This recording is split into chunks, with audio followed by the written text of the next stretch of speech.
2 in the morning. The Southern Persian Gulf. USS Mason was already at modified battle stations, her AN/SPY-6 radar sweeping a black horizon that should have been empty. Something was moving toward the carrier strike group from the Iranian coast, and it was moving much too fast for a merchant vessel. The night air was thick, heavy with the smell of salt, and the low, persistent vibration of the ship's 4 gas turbine engines. The sea was a flat sheet of black glass, broken only by the white wake trailing behind the 8,000-ton destroyer. 5 miles to the west, her sister ship, the destroyer DDG-94 USS Nitze, mirrored the movement. Both ships were part of a screen intended to protect the heavier assets of the carrier strike group trailing 40 miles to the south. For the last 3 hours, the electronic warfare suites on both destroyers had been picking up intermittent bursts of encrypted radio traffic from the direction of Bandar Abbas. It was not the usual chatter of the Iranian Coast Guard or the routine coordination of regional fishing fleets. This was the disciplined, rhythmic pulsing of the Iranian Revolutionary Guard Corps Navy. In the Combat Information Center of the USS Mason, the blue light of the consoles reflected off the sweat on the faces of the radar technicians. The air conditioning hummed, a sharp contrast to the silent tension in the room. On the primary tactical display, 14 distinct yellow icons had just blossomed into existence.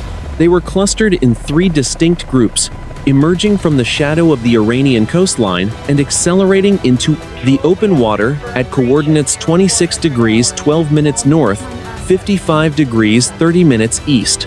The tactical action officer adjusted his headset, his voice calm and professional despite the weight of the data on his screen. The contacts were traveling at 45 knots. At that speed, they would cross the outer defensive perimeter in less than 12 minutes. These were not slow-moving dhows or commercial tankers. These were fast attack craft, likely armed with anti-ship missiles, heavy machine guns, and rocket launchers. Bridge, combat, the tactical action officer said, his words recorded for the after-action report. We have 14 high-speed surface contacts, designated Skunk 1 through 14, bearing 045, range 22 miles, speed 45 knots, and increasing. They are on an intercept course with our current position. On the bridge of the USS Mason, the commanding officer stepped out onto the port wing. The humidity of the Persian Gulf hit him like a physical weight, smelling of diesel and the stagnant heat of the coast. Even with night vision optics, the horizon remained a void, but he knew the threat was there. The United States Navy had spent decades preparing for this specific scenario, the asymmetric swarm. A dozen-strong fleet of small, cheap, and fast boats intended to overwhelm the sophisticated defenses of a multi-billion-dollar warship through sheer numbers. Signal the Nitze, the commanding officer ordered. Maintain tactical data link. I want the MH-60 Sierra helicopters ready for immediate launch. And get the bridge-to-bridge radio open. Let us see if they want to talk before things get loud. The atmosphere was one of calculated readiness. Every sailor on the ship had trained for this moment in simulators and live-fire exercises.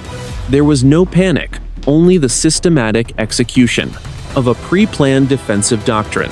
The destroyer, DDG-87 USS Mason, began to bank into a wide, sweeping turn to the northeast, presenting her full broadside of sensors and weapons to the incoming threat. As the ships maneuvered, the distance began to close. 20 miles. 18 miles. The 14 boats were now in a clear wedge formation, a classic tactical posture for a coordinated strike. The silence of the night was about to be shattered. The Persian Gulf had seen many such standoffs, but tonight, the data suggested this would not be another routine encounter. The speed, the formation, and the refusal to identify themselves pointed to a deliberate escalation. The air over the deck of the Mason began to shimmer with heat as the ship's defensive systems powered up to full capacity. The Mark 41 vertical launch systems were ready, the 5-inch gun was manned, and the close-in weapon systems were slaved to the radar. The crew waited in the dark, the only sound the rushing of water against the hull and the faint, electronic chirping of the threat receivers. The question was no longer if the Iranians would arrive, but what they intended to do when they get there. The countdown to contact had begun. 2:15 in the morning, the dark expanse of the Southern Persian Gulf, USS Mason held her course, but the electronic atmosphere on the bridge had shifted from cautious observation to active engagement. The 14 fast attack craft were now less than 10 miles away, their wakes cutting white, phosphorescent gashes into the black water. On the bridge-to-bridge radio, the international hailing frequency, Channel 16, was a wall of static and silence, broken only by the clipped, professional warnings issued by the United States Navy. Iranian small craft. This is United States ship Mason. On Channel 16, the radio operator's voice was steady, broadcast across the open water and monitored by every vessel in the strait. You are approaching a United States Navy warship in international waters. Your intentions are unclear. Alter your course to the east immediately to avoid a non-routine engagement. Over. There was no reply. On the tactical display in the Combat Information Center, the 14 yellow icons shifted. They were no longer in a single wedge. They began to fan out into a multi-axis attack formation, a maneuver designed to split the focus of the destroyer's defensive sensors. 3 boats broke to the north, 4 to the south, and the remaining 7 maintained a direct line toward the Mason's port quarter. Their speed increased to 50 knots, the maximum velocity for the twin-engine platforms favored by the Revolutionary Guard. The commanding officer of the USS Mason stood by, the tactical console, his eyes fixed on the closing ranges. The humidity outside was nearly 100%, but inside the ship, the air was chilled and filtered, smelling of ozone from the high-powered electronics and the faint, metallic scent of the fire suppression systems. The ship was now at full general quarters. Throughout the 510-foot hull, over 300 sailors were at their stations, wearing flash gear and helmets, their lives synchronized with the heartbeat of the ship's Aegis combat system. Bridge. Combat. The tactical action officer reported. Contacts have crossed the 10-mile threshold. They are not responding to hails. They are now maneuvering aggressively. Recommend shifting to the secondary warning phase. The commanding officer nodded. Execute. Signal the Nitze to prepare for coordinated illumination. Let them know we see them. On the deck of the USS Nitze, 5 miles to the west, a powerful searchlight cut through the darkness. The beam, millions of candle power strong, speared across the water, catching the lead Iranian boat in a blinding white circle. The night vision optics on the Mason's bridge showed the results instantly. The Iranian crewmen were visible, hunched over heavy machine guns and rocket launchers. Their faces washed out in the intense glare. They did not slow down. Instead, the lead boat began a series of violent zigzag maneuvers trying to break the lock of the light. The coordinates were now 26 degrees 13 minutes north, 55 degrees 32 minutes east. The swarm was entering the 5-kilometer exclusion zone, a red line drawn in the digital mind of the ship's computer.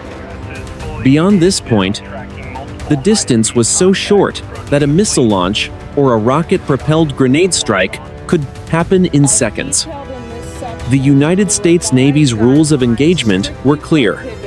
If a contact demonstrated hostile intent and approached within a distance that threatened the safety of the vessel, the commanding officer had the inherent right and obligation to defend the ship. All stations, this is the captain. The commanding officer's voice echoed through the ship's interior communication system. We are in an escalatory situation. The surface contacts have ignored all warnings and are closing at high speed. We will maintain our posture and defend this ship if necessary. Watch your sectors. Look for the first sign of a weapon being uncovered. On the flight deck, the twin rotors of the MH-60 Sierra helicopter began to blur into a gray disk. The smell of burning jet fuel, sharp and chemical, drifted over the stern as the aircraft lifted off into the humid night air. The helicopter, call sign Hunter 7-1, banked hard to the north, its forward-looking infrared sensors locking onto the swarm from above. The pilots could see everything. The individual shapes of the men on the boats, the crates of ammunition on the decks, and the long, thin tubes of shoulder-fired missiles. The escalation was nearly complete. The 14 boats were now less than 4,000 meters away, a distance that could be covered in less than 3 minutes at their current speed. The ocean, once silent and empty, was now a theater of impending violence. The USS Mason and USS Nitze stood like twin sentinels of steel, their guns tracking every movement of the small, fast predators, circling them in the dark. The final warning was about to be given, and if the silence on the radio continued, the next sound, the Iranian crews would hear, would not be a voice, but the mechanical roar of the 5-inch gun. 2:20 in the morning. The humid, salt-heavy air above the Southern Persian Gulf. High above the black water, the MH-60 Sierra helicopter, callsign Hunter 7-1, banked into a sharp, tactical orbit. The twin engines whined with a high-pitched, mechanical intensity, a sound that was swallowed by the vastness of the night. Inside the cockpit, the green glow of the instrument panels illuminated the flight suits of the two pilots. Their world was narrowed down to the flickering screens of the multispectral targeting system, which converted the heat of the world below into sharp, white-hot images. Through the infrared lens, the Persian Gulf was no longer a void. The 14 Iranian fast attack craft appeared as bright, jagged streaks of heat against the cool gray of the water. From 3,000 feet up, the pilot could see the white-hot plumes of their exhaust and the frothing wake of their propellers. The formation was tight, disciplined, and accelerating. At coordinates 26 degrees 14 minutes north, 55 degrees 34 minutes east, the swarm was now less than 3 kilometers from the USS Mason. Mason, this is Hunter 7-1, the sensor operator reported, his voice cutting through the static of the encrypted radio link. We have eyes on all 14 contacts. They are split into 3 groups. Group Alpha, lead vessel, is showing a mounted 12.7mm heavy machine gun. Group Bravo, trailing vessels appear to be carrying multiple rocket launchers, possibly 107mm caliber. We are also seeing handheld, shoulder-fired missiles on the deck of the command boat. The information flowed instantly into the Combat Information Center of the destroyer. The Aegis combat system processed the data, assigning a priority level to each of the 14 threats. On the helicopter's display, the sensor operator used a joystick to slew the laser designator onto the lead boat of Group Alpha. A small, pulsing square locked onto the center of the Iranian vessel's hull. If the order came, the helicopter was armed with 8 Hellfire missiles and 2 pods of the Advanced Precision Kill Weapon System, enough to turn half the swarm into burning wreckage, before they even saw the aircraft. The environment around the helicopter was a sensory contradiction. Outside the plexiglass, the night was a wall of wet heat and silence. But inside, the air was a frantic stream of data and high-frequency noise. The smell of hydraulic fluid and recycled oxygen filled the small cabin. Below them, the USS Mason and USS Nitze looked like 2 long, gray daggers of steel, their wakes carving symmetrical lines through the sea. The destroyers were now moving in a staggered line, maximizing the fields of fire for their 5-inch guns and their 25mm Bushmaster cannons. Hunter 7-1. Mason, the tactical action officer, replied from the ship. We copy all. Maintain offset position 4 miles to the west. Do not engage unless fired upon or on my direct command. We are commencing the final warning phase. We are going to put a round across their bow. The pilots watched as the USS Mason shifted her weight. The massive 5-inch Mark 45 gun on the bow of the destroyer began to traverse, its long barrel rising and locking onto a point in the water 500 meters ahead of the lead Iranian boat. This was the final step in the spiral of escalation. Beyond this lay only the direct application of lethal force. The 14 boats did not flinch. From the air, the pilots could see the Iranian crews bracing themselves against the spray as they hit the 2-meter swells. There was a reckless quality to their movement. A refusal to acknowledge the overwhelming firepower hovering just out of sight in the darkness above them. The lead boat in Group Alpha suddenly veered, cutting directly into the path of the Mason, a move known as a crossing the T maneuver, intended to force the destroyer to change course or risk a collision. "They're pushing it," the co-pilot muttered, his hand hovering near the cyclic. "They're trying to bait us." The air was electric with the threat of violence. The humidity seemed to amplify every sound, the thump of the rotor blades, the clicking of the targeting sensors, the steady breathing of the crew.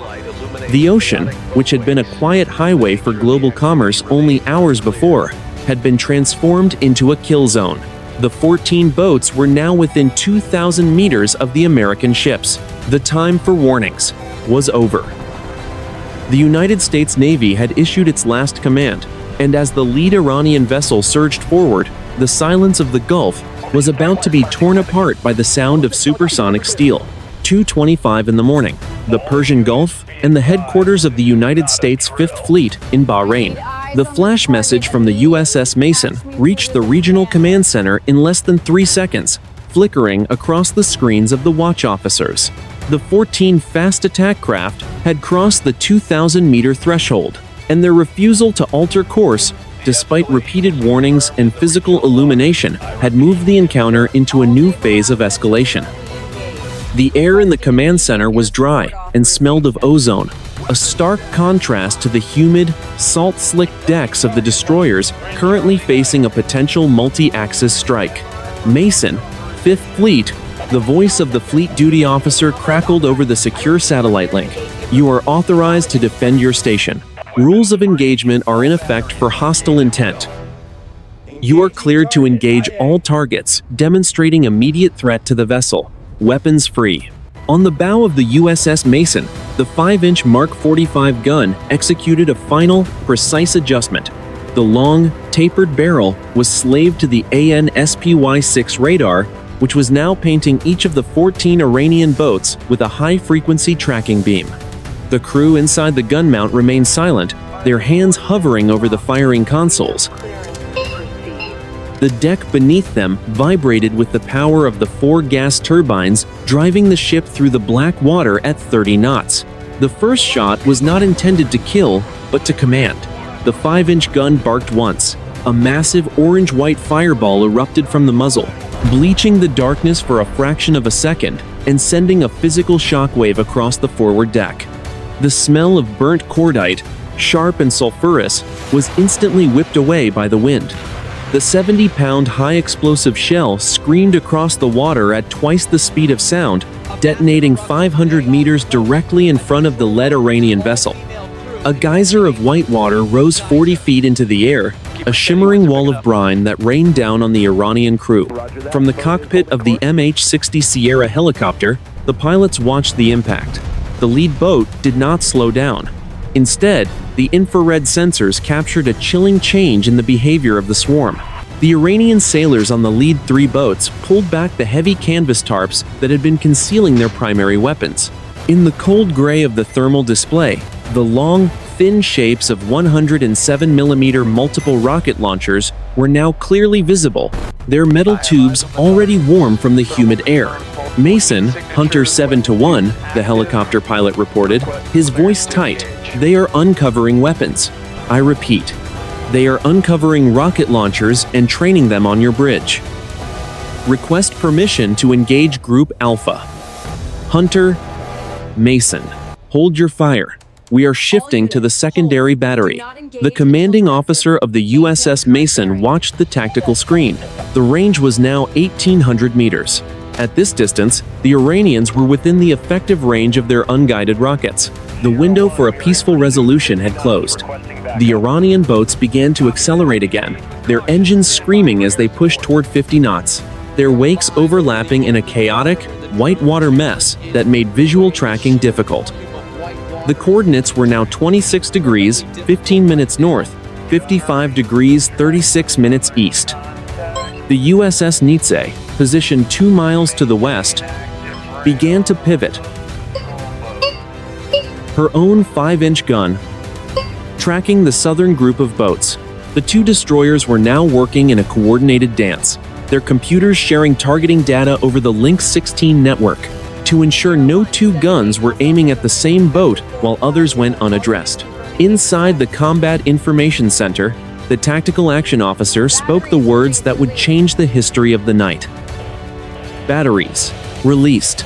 Target Group Alpha with the 5-inch gun. Target Group Bravo with the 25mm Bushmasters. Engage. The atmosphere on the ship was one of total, professional focus. There was no shouting, only the rhythmic clicking of keyboards and the steady reporting of ranges. Every sailor knew that in less than 60 seconds, the quiet of the Persian Gulf would be replaced by the roar of a full-scale maritime engagement. The 14 boats were closing the final gap, their bows rising out of the water as they prepared to fire their first salvos. The United States Navy had given every warning. Now, it would give its answer. 2:27 in the morning. The Southern Persian Gulf. USS Mason's 5-inch Mark 45 gun mount vibrated as the hydraulic loading system cycled, the first live high-explosive round into the chamber. The range to the lead Iranian boat of Group Alpha was now exactly 1,600 meters, a distance where the sophisticated radar tracking of the destroyer made a miss nearly impossible. Inside the hull, the air was cold, but on the forward deck, the humidity clung to the steel like a wet shroud, smelling of salt and the faint, metallic scent of the gun's lubricant. The firing trigger was squeezed in the Combat Information Center. A massive tongue of orange flame lashed out from the muzzle, the heat instantly blistering the paint on the forward jackstaff. The concussion slammed into the bridge windows with the weight of a physical blow. A rhythmic, bone-shaking thump as the automated system began firing at a rate of 20 rounds per minute.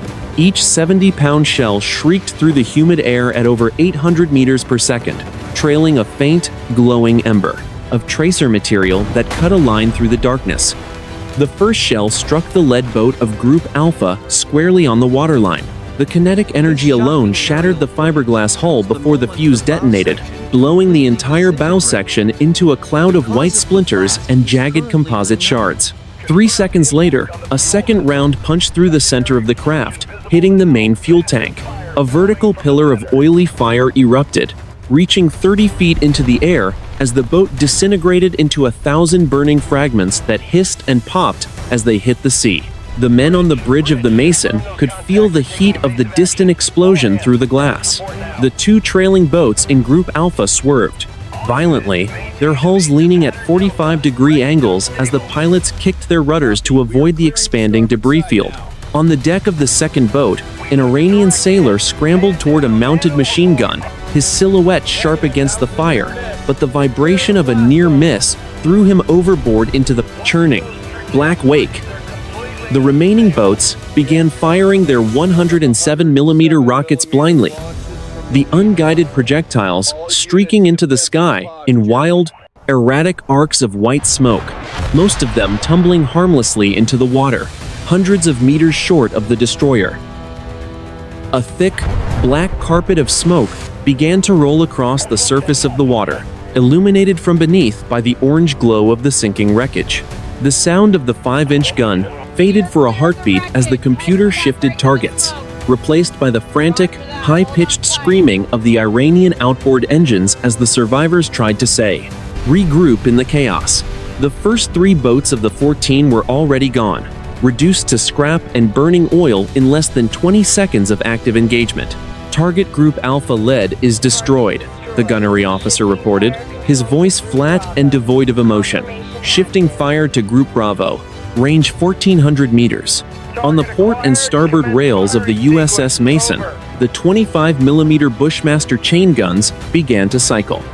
These weapons were designed for exactly this kind of close-in work. Unlike the heavy 5-inch gun, the Bushmasters fired a steady stream of armor-piercing and high-explosive incendiary rounds at a rate of 200 shots per minute. The sound was different, a mechanical, tearing growl that chewed through the night. The air around the ship was now a toxic mix of burnt propellant and vaporized seawater. To the south, the USS Nitze had joined the engagement, her own guns spitting tracers that crisscrossed with the Mason's fire, creating a lethal grid of light over the water. The Iranian swarm, once a coordinated wedge of 14 vessels, was now a fractured collection of panicked pilots trying to find a gap in the wall of steel. At coordinates 26 degrees 16 minutes north, 55 degrees 38 minutes east, the water was no longer black. It was a churning graveyard of white foam, red tracers, and spreading fire. The destruction was systematic. A boat from Group Bravo attempted to close the distance to 1,000 meters, likely trying to get within range of a shoulder-fired missile. A burst from the Mason's starboard Bushmaster caught it mid-turn. The 25mm rounds stitched a line of white sparks across the engine block, tearing the outboard motors from the transom and sending the boat into a violent, high-speed spin.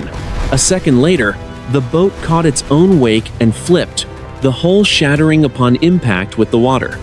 There was no room for error and no time for reflection. The crew of the USS Mason moved with the precision of a machine, their eyes locked on the screens, their hands steady on the controls. The Iranian boats that remained were now trying to flee, turning back toward the coast, but the MH-60 Sierra helicopter was already banking into position to intercept. The battle was less than 3 minutes old, and the cost to the attackers was already catastrophic. 2:29 in the morning. The dark, churning waters of the Southern Persian Gulf. The tactical situation around the USS Mason had devolved into a series of high-speed, localized duels.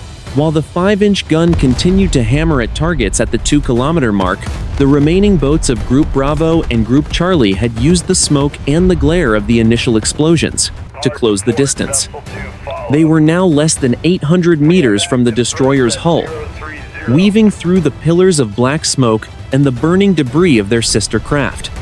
At coordinates 26 degrees 17 minutes north, 55 degrees 40 minutes east, the engagement had entered the lethal zone of close-quarters defense. The air around the ship was no longer clear. It was a thick, hazy soup of vaporized salt spray, gray cordite smoke, and the heavy, oily smell of burning diesel fuel. Every few seconds, the darkness was pushed back by the rhythmic, strobe-like flashes of the ship's secondary weapons. The 25mm Bushmaster cannons on the port and starboard rails were firing in short, controlled bursts. Each 3-round volley sent high-explosive incendiary tracers streaking across the water, looking like glowing red finger paint lines drawn against a black canvas. Inside the Combat Information Center, the atmosphere was a study in clinical efficiency. The tactical action officer watched the close-in radar feed, where the icons for the Iranian boats were now dangerously close to the center of the display. The blue light of the screens caught the sweat on his brow as he coordinated the fire of the Mason with the USS Nitze, which was currently engaging the remnants of Group Charlie 3 miles to the south. Bridge. Combat. The gunnery officer reported, his voice steady despite the thundering vibration of the ship's hull. We have 2 fast attack craft from Group Bravo, breaking through the smoke at 600 meters. They are maneuvering for a beam attack, slaving the Phalanx close-in weapon system to the surface track now.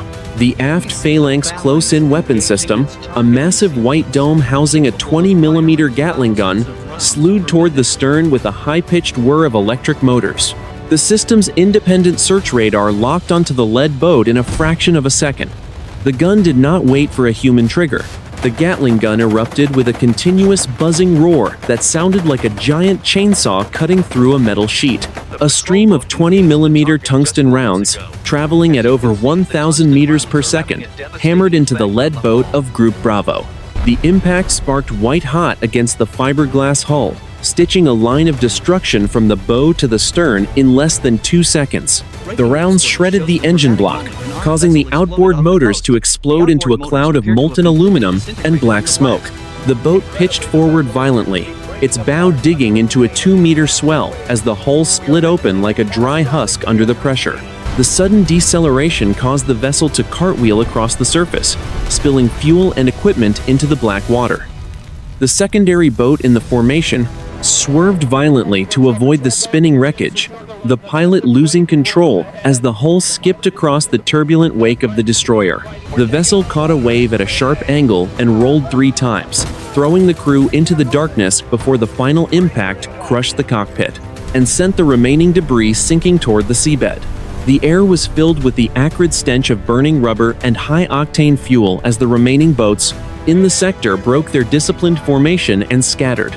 The coordinated swarm had been broken, replaced by a desperate scramble for survival. To the south, the USS Nitze's 5-inch gun barked again, the shell impact throwing a mountain of white water into the air that momentarily blotted out the horizon.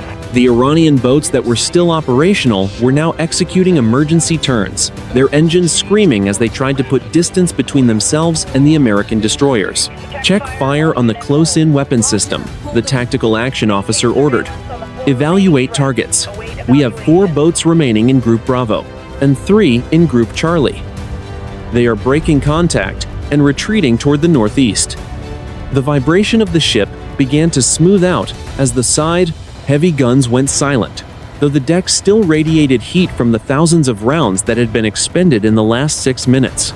The Persian Gulf, which had been a theater of high-speed violence, was now a graveyard of floating wreckage and spreading oil slicks.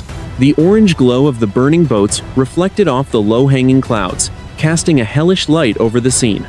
The commanding officer of the USS Mason stepped back from the bridge window, his eyes scanning the horizon. The immediate threat to the ship had been neutralized, but the engagement was not yet over. The 14 boats had been reduced by half, and the survivors were now fleeing toward the safety of the Iranian coastline. He looked up at the sky, where the blinking navigation lights of the MH-60 Sierra helicopter were still visible. "Hunter, 7-1. Mason," the captain said into his headset. "The surface sweep is complete. You are cleared to pursue the retreating contacts. Do not let them regroup. Use all available assets to ensure they do not return." 2:32 in the morning. The dark, humid sky above the Strait of Hormuz. The MH-60 Sierra helicopter, call sign Hunter 7-1, banked into a sharp pursuit curve, its twin T-700 engines screaming at 10,000 revolutions per minute. Below the aircraft, the black surface of Dud, the Gulf was dotted with the orange, flickering pyres of the boats already destroyed by the USS Mason and USS Nitze. The remaining 4 Iranian fast attack craft were no longer a formation. They were 4 desperate heat signatures on the infrared display, racing toward the Iranian territorial dock, limit at 50 knots. Inside the cockpit, the pilot adjusted his night vision goggles, the world around him rendered in shades of grainy, electric, green. The air in the small cabin was a pressurized mix of recycled oxygen and the sharp, chemical tang of JP-5 jet fuel. On the multispectral targeting system, the sensor operator centered his crosshairs on the lead retreating boat, which was zigzagging wildly through the 2-meter swells at coordinates 26 degrees, 18 minutes north, 55 degrees, 42 minutes east. "Mason, Hunter, 7-1, the pilot reported, his voice cool and clinical over the encrypted radio. "We have the survivors in sight. They are 3 miles from the territorial line. Request permission to prosecute the targets before they reach the shoals." "Hunter, Mason." The reply came instantly. "You are cleared hot. Engagement authorized. Clean the slate." Sensor operator flipped the master arm switch to the arm position. On the external pylon of the helicopter, the laser designator emitted an invisible beam of coded light, painting the center of the lead boat's engine compartment. The pilot felt the slight shift in the aircraft's weight as the weapon system slaved to the target. The trigger was squeezed on the cyclic. The AGM-114 Hellfire missile dropped from the rail, falling for a fraction of a second before its solid-fuel rocket motor ignited with a deafening, high-pitched roar. A brilliant white column of fire punched backward through the humid night air, momentarily bleaching the green vision of the pilots. The missile accelerated to Mach 1.3 in 3 seconds, its guidance fins twitching as it rode the laser beam down toward the water. The warhead punched clean through the fiberglass transom of the Iranian boat, detonating its 20-pound shaped charge directly against the twin outboard motors. The impact was catastrophic. 100 pounds of high explosive turned the engine block into a cloud of white-hot shrapnel that shredded the cockpit and the 3 crewmen inside instantly. The boat did not just stop, it disintegrated into a jagged mess of composite material and burning fuel that was thrown 30 feet into the air before falling back into the churning sea. The 3 remaining boats reacted with frantic desperation. One pilot pulled his craft into a violent, high-speed U-turn, trying to head back toward the American destroyers in a suicidal attempt to escape the reach of the helicopter. The other 2 split into opposite directions, their wakes creating a chaotic, whitewater crosshatch. It was a wide, futile gesture against a platform that could see in the dark and move at twice their maximum speed. Target 1 neutralized, the sensor, operator said, his thumb already slewing the laser to the next contact. Locking target 2. Laser is hot. The second Hellfire missile shrieked, off the rail 4 seconds later. The Iranian pilot on the second boat saw the flash of the launch and attempted a radical, high-speed jink, but the missile's seeker head corrected the flight path in milliseconds. The warhead struck the center of the hull, the explosion lifting the entire boat out of the water before it snapped in half. Black smoke boiled out of the wreckage, which remained above water for only 5 seconds before the heavy engines dragged the stern into the depths. A heavy silence settled over the cockpit of Hunter 7-1, broken only by the steady thrum of the rotors. The infrared screen now showed only 2 remaining boats, both of them dead in the water after their crews cut the engines in a silent signal of surrender. The air above the Gulf was thick with the smell of burning oil and the acrid bite of missile propellant. The 14-boat swarm that had threatened the carrier strike group less than 20 minutes ago had been systematically erased from the tactical map. 2:38 in the morning. The Southern Persian Gulf. The thunder of the heavy guns had finally ceased, replaced by a silence so heavy it felt physical. The USS Mason and USS Nitze had slowed to 5 knots, their massive hulls drifting through a sea that was no longer black, but stained with a shimmering, rainbow-colored film of spilled diesel fuel and hydraulic fluid. The air was thick with the acrid, stinging scent of burnt cordite and the heavy, sweet smell of vaporized fiberglass. At coordinates 26 degrees, 19 minutes north, 55 degrees, 45 minutes east, the 2 American destroyers began the grim, methodical process of damage assessment and search and rescue. On the bridge of the USS Mason, the green glow of the tactical consoles showed the final tally. Of the 14 Iranian fast attack craft that had initiated the engagement, 12 had been confirmed, destroyed, or sunk. The remaining 2 were dead in the water, their engines shattered by 25mm gunfire, drifting aimlessly 3 miles to the northeast. The swarm that had occupied the radar screens only 20 minutes ago was now a collection of floating debris fields and orange fires that refused to go out. Bridge, main control. The engineering officer's voice came over the internal circuit. Damage assessment complete. We have minor scorching on the forward vertical launch system and some shrapnel scarring on the port side hull from an unguided rocket airburst. All systems are green. No hull penetrations. No personnel casualties. The commanding officer let out a breath he hadn't realized he was holding. Copy that. Main control. Keep the damage control teams on standby. Bridge. Combat. What is the status of the Nitze? Nitze reports 0 casualties and no damage to primary systems, sir. They are currently launching their search and rescue boat to investigate the closest debris field. On the starboard side of the Mason, the crane whirred to life, lowering a Wordber-close, 7-meter rigid hull inflatable boat into the water. The small boat, manned by a crew of 6 sailors in full tactical gear, and 2 Navy corpsmen, hit the swells with a splash and accelerated toward the nearest plume of black smoke. As they approached the wreckage of what had been Group Alpha's lead boat, the water was filled with charred pieces of wood, plastic crates, and the tattered remains of life jackets. The scene was a testament to the devastating precision of the 5-inch Mark 45 gun. There was nothing left of the lead boat larger than a car door. The searchlights from the Mason swept across the water, catching the pale shapes of Iranian sailors clinging to pieces of floating debris. In total, 64 Iranian personnel had been estimated to be on the 14 boats. As the minutes ticked by, the search and rescue teams pulled 12 survivors from the water, most of them suffering from severe burns and shock. The rest had been claimed by the initial explosions or the heavy engines that dragged the hulls straight to the bottom of the Gulf. The United States Navy's professionalism remained unyielding, even in the aftermath of a lethal engagement. The corpsmen on the small boats worked quickly to stabilize the survivors, applying tourniquets and treating flash burns with the same care. They would give their own crew. The prisoners were searched, blindfolded, and brought back to the Mason, where a temporary holding area had been established on the flight deck under the watchful eyes of the ship's security detachment. Throughout the ship, the crew began the work of cleaning the slate. The spent casings from the 25mm Bushmaster cannons were swept into neat piles, and the gunners began the process of reloading the ready service magazines.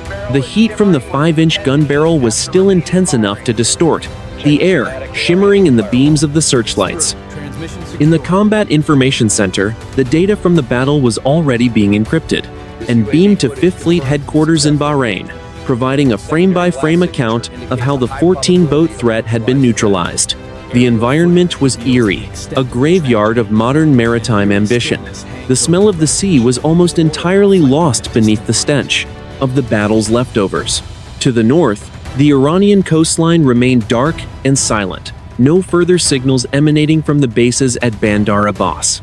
The message had been sent and received. The Strait of Hormuz remained open, and the cost of closing it had just been calculated in 14 vessels and dozens of lives. The two destroyers sat low in the water, twin islands of gray steel, waiting for the sun to rise over a horizon that they had successfully defended. 6 in the morning, the eastern horizon over the Strait of Hormuz. The first light of dawn began to bleed across the sky, a pale wash of orange and gold that caught the jagged peaks of the Iranian coastline 30 miles to the northeast. The Persian Gulf, which had been a theater of high-speed violence and fire only 4 hours ago, was now a vast, tranquil sheet of turquoise water. The USS Mason and the USS Nitze had completed their transition from a combat posture back to a standard transit formation. Their bows pointed south toward the open waters of the Arabian Sea. The air was finally cooling, the humidity of the night, replaced by a light morning breeze that carried the clean, sharp scent of the deep ocean. On the bridge of the USS Mason, the morning watch had taken over. The intense, adrenaline-fueled atmosphere of the engagement had been replaced by the quiet, disciplined routine of a United States Navy warship at sea. The only remaining physical evidence of the battle was the blackened paint around the muzzle of the 5-inch gun and the empty ammunition racks being cleaned by the deck department. The 14-boat swarm was gone, reduced to a set of data points and thermal recordings currently being analyzed by intelligence officers 300 miles away in Bahrain. The final tactical summary was transmitted to the commander of the 5th Fleet at 06:15 in the morning. The report was a clinical, step-by-step breakdown of the engagement. Total duration of the kinetic phase, 22 minutes. Total Iranian losses, 12 fast attack craft destroyed and sunk, 2 vessels disabled and seized as technical prizes. Estimated Iranian casualties, 48 personnel killed in action.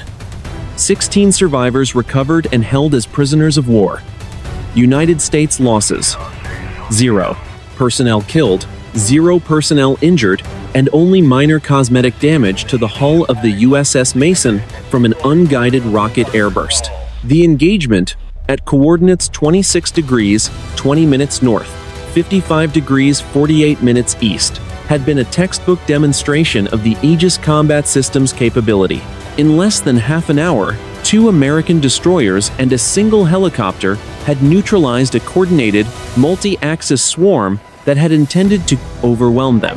The professionalism of the crews, the reliability of the sensors, and the devastating precision of the weapons had turned a potential catastrophe into a decisive tactical victory. There was no sense of triumph on the bridge, only the quiet satisfaction of a difficult job executed according lightest-wise to plan. As the sun rose higher, the USS Mason increased her speed to 25 knots. The white wake trailing behind the ship was a mile long, a straight line of foam cutting through the still water. To the west, the USS Nitze maintained her station, her gray silhouette sharp against the morning light.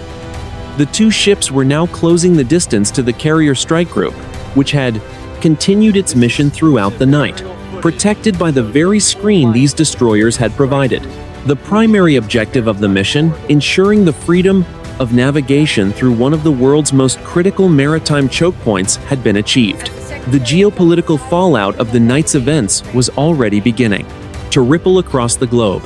In Washington, the Department of Defense prepared a formal statement, while in Tehran, the silence remained absolute. The Department of Defense CIWS, 14 boats had set out to prove that the United States Navy could be intimidated by asymmetric tactics. Instead, they had proven that the gap between a modern destroyer and a small boat swarm was a chasm made of steel and high-explosive shells. The Strait of Hormuz remained open, and the rules of the sea had been reinforced by the silent, efficient application of force. The commanding officer of the USS Mason took one last look at the radar display before stepping off the bridge to get his first cup of coffee in 12 hours. The yellow icons were gone. The sea was clear. The morning air, once filled with the sound of 5-inch guns and the scream of missiles, was now filled only with the rhythmic rushing of water against the steel hull. The ship moved forward, a 500-foot island of American sovereignty, ready for whatever the next watch might bring.